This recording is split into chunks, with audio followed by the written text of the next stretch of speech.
Hi guys and welcome back to another DrAce video, and today we're going to be playing MotoGP 21. Round 4 of our MotoGP World Championship is upon us, and it's time for the Spanish GP of Jerez. So in pole position is Grant with Vinales and Miller on the front row, Zarco, Quartararo and Mir on the second, Espargaro, Bagnaia, Morbidelli, Rins, Marquez and Martin, Oliveira, Binder, Espargaro, Rossi, Nakagami, Bastianini, Marquez, Savadori, Lecco and Marini, and Danilo Petrucci at the back of the grid. So we now look to the lights, waiting for the red lights to appear. There they are. Let's wait for them to disappear, and away we go.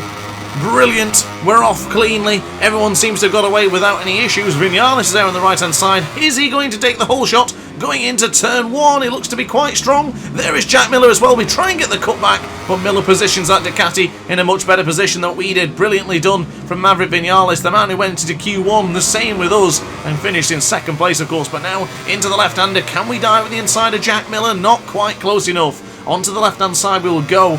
In behind Miller, behind Vinales, we should have a good chance for a slipstream going into the Dani Pedrosa corner for the 6th corner here in Jerez. But now into turn 5, onto the right hand side we'll go. A little bit of a wheelie there on the acceleration for the Aprilia. Not ideal, we did lose a bit of time, but firm on the brakes we go. You know how good we are on the brakes, and we go round the outside of Thriller Miller. And now onto the rear of Maverick Vinales, the man on board the Yamaha, of course. Now, something to mention, we did gamble for the soft option front and medium rear. This is the combination that gave us pole position in just 4 hours ago in the qualifying session. So I felt the best with this combination. I've decided to give it a whirl here today. Now, in theory, I'm a little bit concerned because the soft option for me has never lasted. So it's vital now that we get in behind Vinales, or at least get ahead of him, and start chucking out the fastest lap times. I'm dropping the power down to 2. I don't want to abuse the tyre, but we've already abused the track limits, it seems. Our first track limit warning of today's Grand Prix. And hopefully we can get into the Lorenzo corner, either ahead or just tucked in neatly behind Maverick Vinales. It doesn't look like it's going to happen because Vinales went wide and we did the same. Now still into power setting 2. We have a lot of speed with this Aprilia. Can we beat Vinales on the brakes into the first corner? Look at that defensive position from Vinales. That is fantastic. Mac on the attack there, or Mac on the defend in this case. Brilliantly done for the Spaniard. We're now onto the right-hand side, getting super close to the rear Michelin tyre of Vinales there, as we now go onto the left-hand side for turn 3, still trailing behind the man on board the Yamaha, who has been really, really difficult to overtake so far. Impervious in his defences as we now get onto the right-hand side. The front row is more or less as it were. The only thing that's changed is Vinales is leading ahead of Grant instead. But now looking like Fabio Quartararo, Zarco and Mir having a good old ding-dong behind us, we should be relatively easy and enough to focus on the Grand Prix battle that is unfolding ahead of us, i.e. Vinales and Grant. But don't discount Miller. He was right there a moment ago, but it looks like on the brakes going into the Pedrosa corner, something has happened to the Australian. But now onto the left-hand side for the Aspar corner. Do we have a chance to maybe get the change of direction? I just can't get close enough to Vinales. He is just too good on the acceleration. It seems to be an area we are lacking on compared to the Yamaha right now. But into Pelliqui, we'll get into the right-hander, and still desperate to try and get in behind Vinales. I really gambled for the soft option tyre as if I was going to get past anyone who was going to try and deter me and take over at the front. But unfortunately, I've used a bit too much of this soft tyre already, more than I really would have wanted to. So onto the left-hand side we'll go. I might consider a change to power setting 3 just to get in behind Vinales and in turn get away from Thriller Miller behind us on board the Ducati. But across the line, Maverick Vinales is the fastest man on circuit right now with a 1:36.761 is the Spaniard, and I'm a little bit concerned with our front tyre there. We have only 2 laps completed and we're roughly about halfway degradation on the sense of the front tyre. This could be a bit of a gamble that could potentially backfire, but we must stay calm, we must stay within our remit and our skills and get in behind Vinales quicker rather than later. We have to get past him as soon as possible because this is going against what I wanted to do.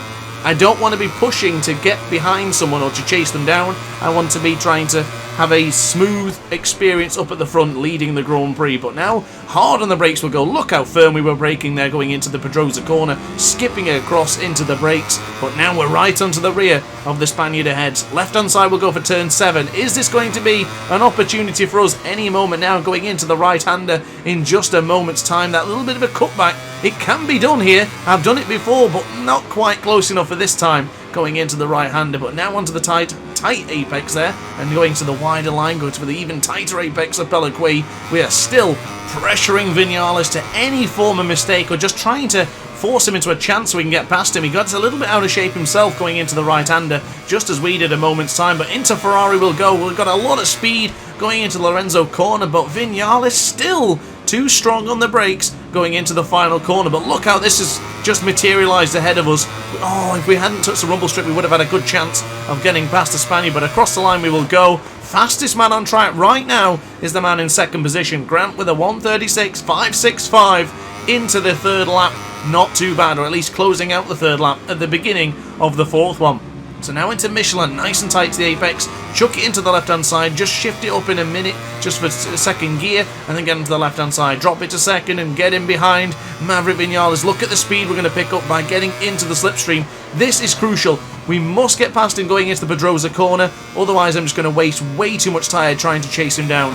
Bring on the acceleration. Oh, I can't seem to get close enough on the exit of that particular corner. Firm on the brakes will go for the Pedrosa corner, and this time surely we're going to be close enough for a lunge sooner rather than later. We are getting closer and closer. Couldn't get any more closer because we've actually touched his Michelin rear tyre there. As we now on the left hand side, Vinales makes a small mistake. Are we having a chance, or do we have a lunge? Still not close enough. This is getting really nervous. We have the Daniel Neto corner coming up, and I'm still not close enough for a potential lunge. I am using way too much soft tyre here. This was a mistake. I probably shouldn't have chosen the soft front. I'm happy we did because it's put us in this position in second place, but Vinales has been unreal in this Grand Prix so far. His defence has been on another level. This is great to see, to be honest with you, because usually we just get on through and they have a good old fight, but he is playing it extremely well. So now into Lorenzo corner, Vinales leading with Grant in second and Miller in third place. Zarco in fourth with a fellow Frenchman in fifth, with Fabio Quartararo, Mia Bagnaia and Oliveira your top 8 as things stand. So onto the right hand side we will go now. A slow lap for us in that last one, 0.5 of a second down compared to the previous lap time, but look how close those two lap times were from lap 2 and lap 4. Now onto the right hand side, and look at the state of that front tyre now. That's because I'm braking too much on the angles, braking onto the left hand side and braking on the right hand side. You can see the usage and the wear. I'm not braking in a straight line. That's the difficulty of here in Jerez. Probably why I should have gone for a medium or a hard option rear, but nonetheless I do feel pretty good about this particular part. Power setting 3 has been enabled. We are in the slipstream. Is this going to be a potential lunge? Not necessarily here, but we're setting it up for the previous corner, excuse me, for the next corner. This is how overtaking works. You don't overtake in the first one, you prepare, you set it up, and then you calculate where you're going to go, and you make your lunge exactly just like that. Brilliantly done and brilliant execution, but we went a little bit wide. No! I did all of that work to get past, and the next corner I make the same mistake. Inexperience on my behalf, I guess. I'm still learning MotoGP 21, even after doing many videos, after like 180 videos I think we've done, still learning on how to stay consistent.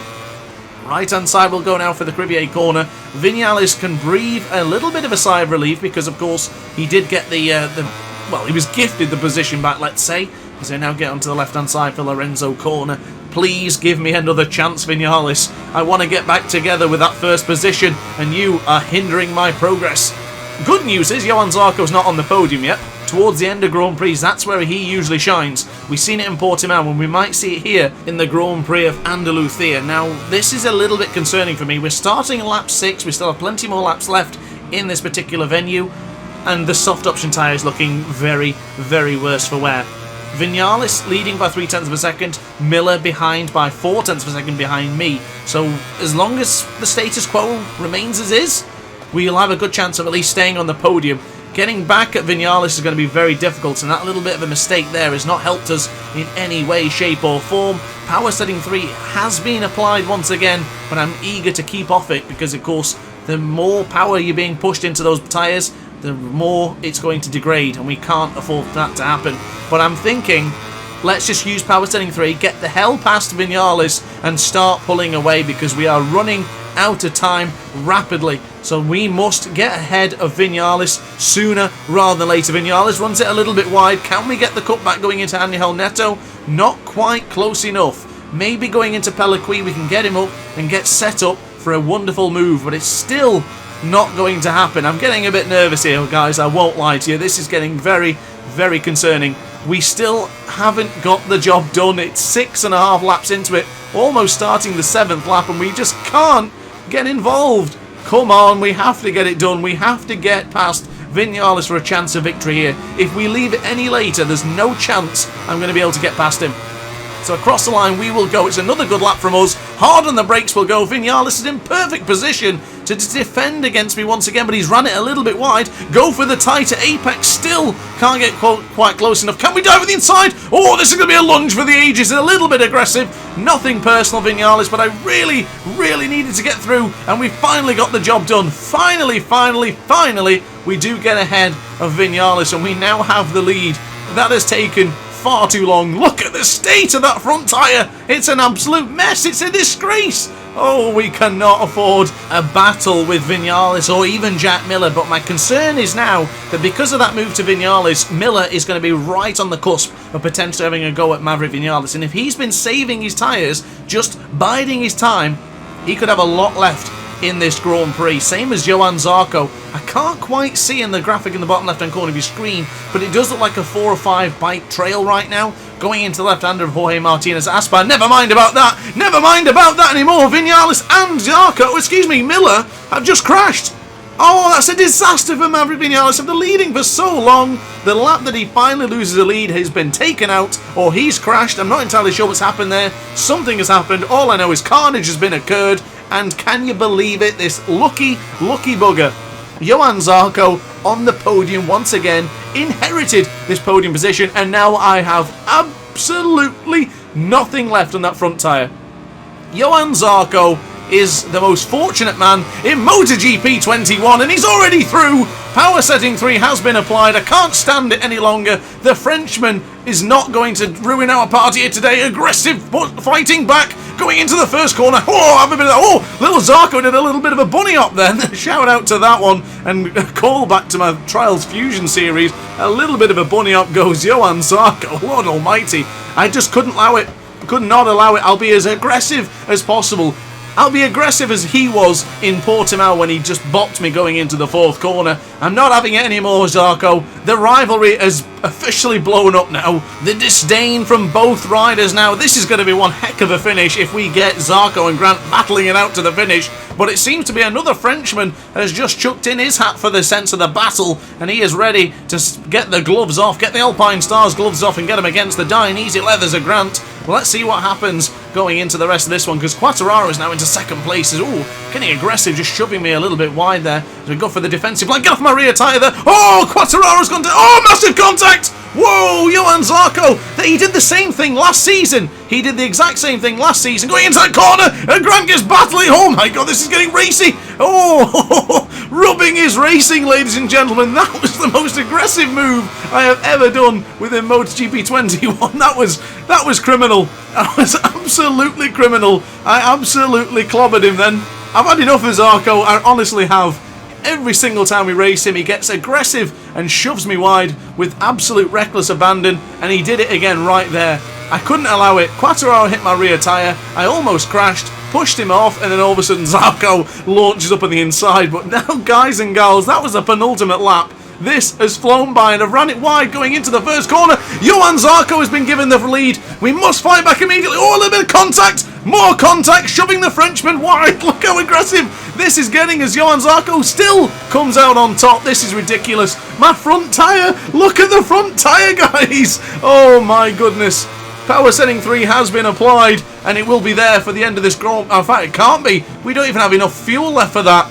Oh, there's too many variables in this one. This is getting stressful. Get in behind the Frenchman and immediately change to power setting 2. We don't have much left in us. Oh, braking very, very firm and going into the 6th corner, and Zarco is somehow still in the lead. I've pretty much cut the corner there. Little bit of contact to Johann Zarco. It's getting a bit cheaty there, actually going onto that rumble strip. But now onto the left-hand side. Can we get past Zarco? It's not going to be enough. Oh my goodness, I can't. Oh, massive contact. I didn't mean to bump into the rear there. It's Miguel Oliveira's gone down now from third position. Zarco's got in the right hand side for Angel Neto. No way he goes for that lunge. No way. He's pushing me wide. He's leaning on me. He's giving everything he's got. I can't believe this. No way. Not like this. Get ahead of him. We must fight back going into the right-hander. We must position the Aprilia ahead of him. Brilliant position. Oh, we got him. Oh my God. Oh, the nerves are shot. My nerves are absolutely going mad. I think we're in the lead. I think we've got this one. 0.2 of a second separate the Frenchman from the British rider. Firm on the brakes will go with this absolute desperate tyre that is not going to hang on any longer. Across the line we will go, and I think we've done it. We've done it. Oh my goodness. What a finish. What a motorcycle race. Oh my God, that was unbelievable. Lord almighty, that was ridiculous. Grant wins with Zarco and Bagnaia on the podium after an absolutely desperate fight to the death. So look at the championship standings and look what it has done for the championship. Zarco leads by 9 points ahead of Pecco Bagnaia and 20 points goes clear from Grant and Mir. So looking at the team championship, and Pramac Racing are still comfortably in the lead by 39 points clear from Ducati Lenovo team and 39 clear from Aprilia Racing Team Grassini. Wow, I need to catch my breath a minute. Well, with what is quite possibly my best victory ever in MotoGP 21, that was absolutely fantastic. One of the best races I've had the pleasure of also racing and commentating. That was absolutely awesome. But guys and gals, I hope you enjoyed that one, even as half as much as I had making it and just commentating this one, because it's been absolutely wild. I still can't get over the battle with Zarco. That's been absolutely brilliant. If you enjoyed, guys, the littlest thing I could do is just ask for a little bit of a like and a subscribe as well, because it does take it out of me doing these videos. But honestly, guys, thank you so much for watching the video. I really hope you enjoyed it. Like, comment and subscribe if you did, and hit the notification bell to be alerted to every single video I do of this MotoGP 21 series, Ride 4, and many, many more games. Thanks for watching, guys. It's been a pleasure, and I'll see you in the next video. Ciao for now.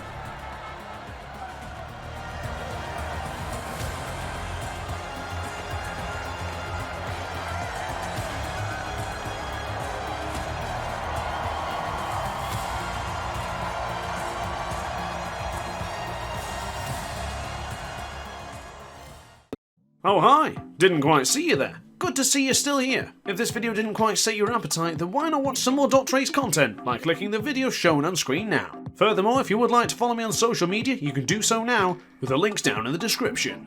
Consider subscribing so you don't miss a single DrAce video.